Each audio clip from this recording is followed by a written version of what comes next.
Hey guys, welcome to Tech My Life. In today's video, I'm going to show you a short tutorial on how to cancel sent friend requests on Facebook. It's pretty simple, so let's jump right in. First, open Facebook on your mobile device.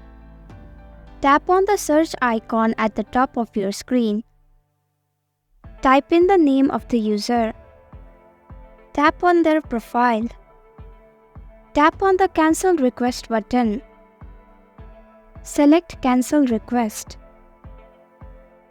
And that's it. This is how you cancel sent friend requests on Facebook.